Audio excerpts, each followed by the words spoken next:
الحمد للہ رب العالمین والصلاة والسلام علی خیر خلقہ محمد وآلہ واصحابہ اجمعین۔ تمام ساتھی ایک مرتبہ، دو مرتبہ یا تین مرتبہ یہ دعا پڑھ لیں۔ رب یسر ولا تعسر وتمم بالخیر وبک نستعین۔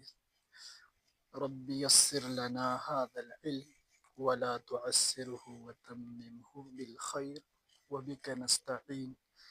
یا فتاح یا فتاح یا فتاح یا علیم یا علیم یا علیم۔ بسم اللہ الرحمن الرحیم۔ اللہ تعالی ہمیں پڑھنے اور پڑھانے کی توفیق عطا فرمائے۔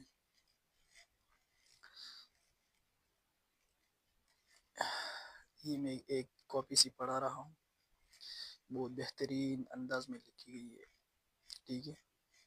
آپ بھی اپنی کاپی میں سب سے پہلے بسم اللہ الرحمن الرحیم لکھ لیجئے۔ اس کے بعد جو ہے مقدمہ۔ جب بھی کوئی کام ہو رہا ہو تو مقدمہ کو مقدمہ اس لیے کہتے ہیں کہ یہ کتاب پڑھنے سے پہلے آتے ہیں، ٹھیک ہے۔ اس میں وہی باتیں ہوتی ہیں جو کتاب میں پڑھی جاتی ہے، ٹھیک ہے۔ اور جیسے کہ پرانے زمانے میں کئی لوگ جنگ کے لیے جا رہے تھے، تو اس کے آگے بھی اور پیچھے بھی چھوٹا سا گروہ ہوتا تھا، آگے والا۔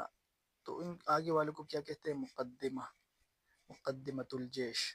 اسی وجہ سے یہاں بھی مقدمہ ذکر کیا ہے۔ اس کو مقدمہ پڑھنا جو ہے مشہور ہے، پڑھتے ہیں، ویسے اصل میں مقدمہ ہے، ٹھیک ہے۔ تو مقدمہ میں کیا کچھ باتیں ہیں، وہ کیا ہے؟ بسم اللہ الرحمن الرحیم۔ کسی بھی علم یا فن کو شروع کرنے سے پہلے تین چیزوں کا جاننا ضروری ہے۔ وہ تین چیزیں کون سی ہیں؟ نمبر ایک، تعریف، کہ آپ جو چیز پڑھتے ہو یا پڑھ رہے ہو اس چیز کی آپ کو تعریف معلوم ہونا چاہیے، ٹھیک ہے۔ دوسری نمبر پر آپ کو موضوع، ٹھیک ہے، کہ کس موضوع پر آپ یہ پڑھ رہے ہو، آپ کا موضوع کون سا ہے۔ تو ایک تو تعریف کا آپ کو یاد ہونا چاہیے، معلوم ہونا چاہیے۔ دوسری نمبر پر آپ کو موضوع معلوم ہونا چاہیے، اور تیسری نمبر پر غرض و غایت، یعنی آپ کس مقصد کے لیے پڑھ رہے ہو، آپ کا مقصد کیا ہے، ٹھیک ہے۔ تو مقدمہ میں آپ اپنی کاپی میں یہی چیزیں لکھ لینا کہ کسی بھی علم یا فن کو شروع کرنے سے پہلے تین چیزوں کا جاننا ضروری ہے، ٹھیک ہے۔ بعض کتابوں میں 5 چیزیں بھی لکھتی ہے، 6 چیزیں بھی لکھتی ہے، کئی چیزیں ہیں، ٹھیک ہے۔ آپ 3 کی بجائے یہ سلیکٹ کہ کسی بھی علم کی شروع کرنے سے پہلے چند چیزوں کا جاننا ضروری ہے، ٹھیک ہے۔ اس میں سے پہلے تعریف، موضوع، غرض، غایت، فائدہ وغیرہ، ٹھیک ہے۔ پھر لکھو علم الصرف کی تعریف۔ علم الصرف کی تعریف کیا ہے؟ اسکرین پر آپ کو دکھائی دے رہی ہے، ٹھیک ہے۔ علم الصرف کی تعریف۔ علم الصرف ایسے قوانین کا نام ہے جن کے ذریعے صیغے بنانے اور گردان کرنے کا طریقہ آ جاتا ہے۔ کیا؟ علم الصرف میں ہم ایسے قوانین پڑھیں گے کہ اس قوانین کے ذریعے سے ہم کیا پہچان لیں گے؟ ہم صیغہ بنانا پہچانے، صیغہ کیسے بنائیں گے، اور اس کے پہچان بھی، اور اس صیغے کا پورے کی پوری گردان بھی بنانا آ جائے۔ اس کا مطلب یہ کہ ماضی کے لیے کون سا صیغہ بنائیں گے، کیسے بنائیں گے، مضارع کے لیے کون سا صیغہ بنائیں گے، کیسے بنائیں گے، حال کے لیے، ٹھیک ہے، مستقبل کے لیے۔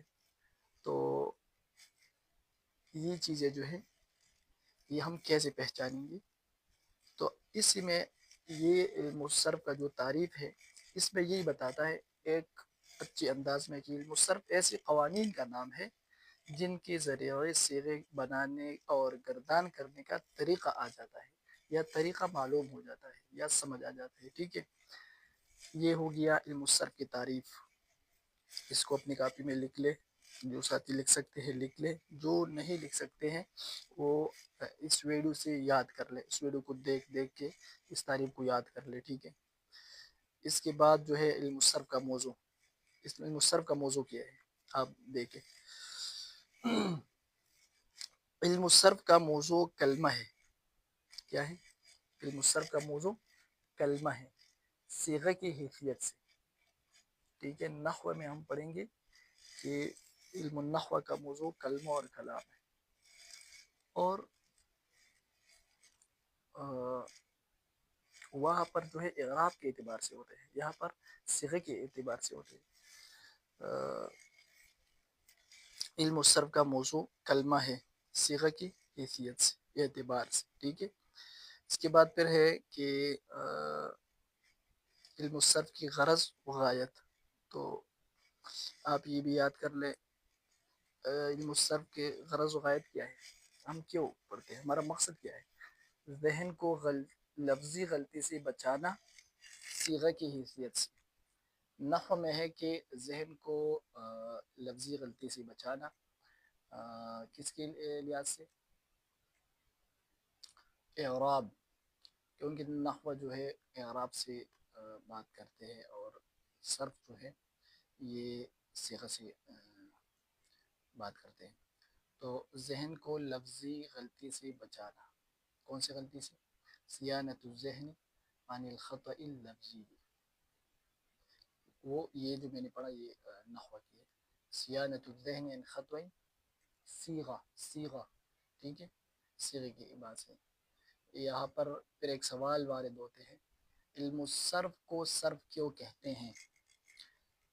تو ہم نے جواب لکھے ہے کہ صرف کا لغوی معنی ہے پیرنا.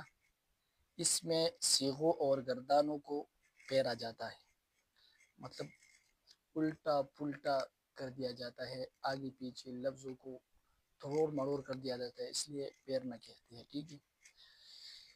صرف کا جو لغوی معنی ہے بہت ساری کی گئی ہے، اس میں سونا کی معنی میں کی گئی ہے اور سارے بھی معنی ہیں، اس لیے اس کو علم الصرف کہتے ہیں. آپ لوگ سمجھ رہے ہو نا. صرف کا لغوی معنی ہے پیرنا، اس میں صیغوں اور گردانوں کو پیرا جاتا ہے، اس لیے اس کو علم الصرف کہتے ہیں. یہ شارٹ کٹ اس لیے لکھا ہے کہ بھائی پہلی بار ہے کہ آپ لوگ پڑھ رہے ہو تو آپ ایک ایک لفظ کو یاد کرو، پہلے پہلو کو یاد کرو، باقی پہلو جو ہے ہم آگے خود پڑھیں گے تو سمجھ آ جائے گی. ٹھیک ہے. صرف کے 3 نام اور بھی ہیں. کیا ہے؟ صرف کے 3 نام اور بھی لکھے ہیں. اگر آپ کو کوئی کہے کہ آپ نے علم المیزان پڑھا ہے تو آپ کو پریشان نہیں ہونا ہے علم المیزان کون سا ہے، یہ صرف ہے، اس کا دوسرا نام علم المیزان. اچھا، علم الاشتقاق، ٹھیک ہے، اور علم الصیغہ یہ اس کا دوسرے نام ہے. ٹھیک ہے. ابھی اس سب کی تعریف بھی ہو رہی ہے کہ علم المیزان کیا ہے. میزان کا لغوی معنی ہے ترازو یعنی تولنا. اس میں صیغوں اور گردانوں کا وزن کیا جاتا ہے، اس لیے اسے علم المیزان کہتے ہیں. ٹھیک ہے، اس میں کوئی مشکل نہیں ہے. علم الاشتقاق، اشتقاق کا لغوی معنی ہے نکالنا. ٹھیک ہے، اس میں صیغوں کو نکالا جاتا ہے. کیسے نکالا جاتا ہے؟ مطلب یہ ہے کہ آپ نے پہلے مصدر کو لکھا، اس مصدر سے آپ نے پھر ایک صیغہ نکالا، وہ صیغہ ماضی کا ہے، مضارع کا ہے، امر کا ہے، نہیں کا ہے. تو اس ایک صیغے سے جب دوسرا نکاب بناتے ہو تو اس کو نکالنا کہتے ہیں. مصدر سے آپ ماضی کا صیغہ بنا رہے ہو، مضارع کا بنا رہے ہو. ٹھیک ہے، نہیں، نفی، امر، بلند، ناصبہ، مستقل، یہ جو ہیں یہ اس سے نکلتے ہیں، تو اس لیے اس کو علم الاشتقاق کہتے ہیں. ٹھیک ہے. اس کے بعد جو ہے علم الصیغہ. علم الصرف کا تیسرا نام کیا ہے؟ علم الصیغہ. صیغہ کا لغوی معنی ہے بحث کرنا. اس میں صیغوں پر بحث کی جاتی ہے، اس لیے اس کو علم الصیغہ کہتے ہیں. ٹھیک ہے. ہمارا موضوع یہی ہے کہ ہم اس میں یہ بحث کریں. کون سے بحث کریں؟ صیغے سے بحث کریں. ٹھیک ہے. علم الصرف کے موجود کے بارے میں 2 قول ہیں. ٹھیک ہے، پھر آپ یہ چھوٹی چھوٹی باتیں جو ہے یاد کر لیں. قدیم تحقیق کے لحاظ سے سیدنا علی المرتضی رضی اللہ عنہ، اور جدید تحقیق کے لحاظ سے سیدنا امام اعظم ابو حنیفہ رحمہم اللہ کے بارے میں آتا ہے. ٹھیک ہے، تو یہی تک یہ کافی ہوگا. ٹھیک ہے، انشاءاللہ کل لفظ وغیرہ آگے پڑھیں گے. ٹھیک ہے، اس کو آپ یاد کر لو. جو چیز سمجھ میں نہیں آ رہا ہو پھر کمنٹ میں بتا دو یا واٹس ایپ گروپ میں میسیج کر لو، وائس کر لو. ٹھیک ہے، پہلی بار ہے تو کچھ انداز میں اگر کوئی فرق ہو وہ کوئی مسئلہ نہیں ہے، وہ آپ انشاءاللہ آہستہ آہستہ ٹھیک ہو جائے گا. اور مجھے بھی پتہ چل جائے گا کہ آپ لوگ کس طرح سمجھنے کا طریقہ کیا ہے، سمجھانے کا. انشاءاللہ میں وہ کلیئر کر لوں گا. آپ لوگ جو ہے ابھی اس کو جو ساتھی لکھنا چاہے لکھو، جو ویڈیو سے ایسے یاد کرنا چاہے ایسے یاد کرو. لیکن یہ 3 چیزیں ہم نے جو پڑھی ضروری چیزیں ہیں، اس کو خوب یاد کر لو. ٹھیک ہے، جس ساتھی کو یاد ہو جائے، ٹھیک ہے، سمجھنا بات کا کام ہے، آپ اس کو پہلے یاد کرنا ہے. ٹھیک ہے، یہ چیزیں یاد ہو گئی تو واٹس ایپ میں میسیج کر لو، کمنٹ میں میسیج کر لو کہ جی الحمدللہ ہم نے یاد کر لیا. تو انشاءاللہ اگلا کلاس جو ہے وہ آپ کو فراہم کر دیا جائے گا. ٹھیک ہے، السلام علیکم ورحمۃ اللہ وبرکاتہ. دعاؤں میں یاد رکھیے.